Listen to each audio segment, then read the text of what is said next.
So I'd like to talk about a little bit about what it's like to spend the entire week here doing nothing but the blues.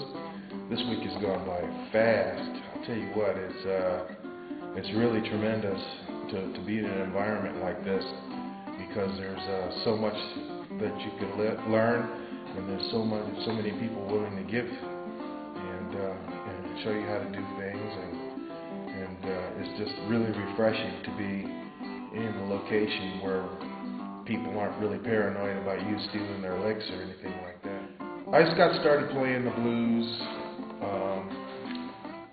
probably in my second or third year in college.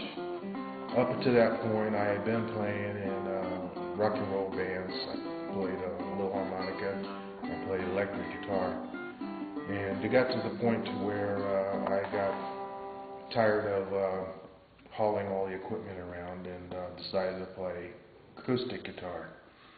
And I actually took a class at the community college on classical guitar.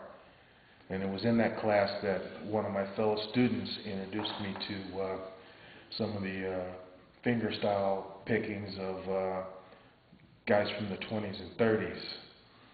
And after hearing some of these things and realizing that hey, this is pretty cool, and I can figure this out.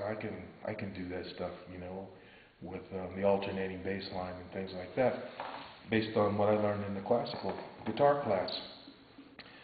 And from there, I ended up getting a collection of vinyl albums and instructional books from another friend of mine that worked in a music store. What had happened is a friend of his had this collection, had amassed this collection of vinyl records and music books, and got into some financial difficulties, and asked my friend at the music store if he could sell the collection of stuff and get some money for him. And it just so happened, my good fortune, is the day I walked in and there was a box of material, and he was asking me if I was interested in any of it, any portion of it, or all of it. And I says, I'm interested in all of it. So I ended up paying him for the box of the material. Some of the record labels were Yazoo, some were Biograph, some were the Smithsonian, and I still have a lot of that collection today. But that really got me into the blues and got me familiar with all different people like Mississippi John Hurd and Tampa Red and Georgia Tom Dorsey and Blind Boy Fuller and Blind Blake and Reverend Gary Davis. There's like a wealth of knowledge in that box. And from there, then I started listening and developing my ear to where I could actually figure out what they were doing. And as the years went by, I ended up meeting two probably of the greatest blues players of my era, living in the Northern Virginia and Maryland area, and that was John Jackson and Archie Edwards. And I learned a lot from them. So that's how I got into the blues. Oftentimes I'm asked what advice I would give somebody that wanted to learn how to play the blues, and in particular this style of blues. And my advice to them would be to learn how to control your thumb and to set up the alternating bass line, and learn how to use all of your fingers, your three fingers, these three fingers.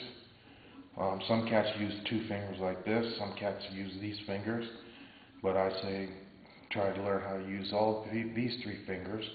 The reason being is if you want to decide to move on to something like Brazilian jazz or bossa nova, that's more of a classical guitar type based music, then you'll have the discipline already to use these fingers. The other thing that I try to recommend is they learn how to get their little finger together so that they can do things like this, like that, things like that.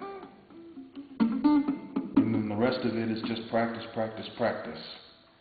I'd say, as far as blues CDs go, my three favorite blues CDs would have to be the Bo Carter CDs,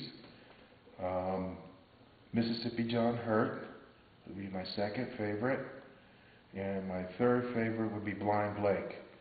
And pretty much any of their material, which spans a collection, you know, it's not just one CD. The complete works of Bo Carter are available on a document label, and there's also a bunch of different reissues.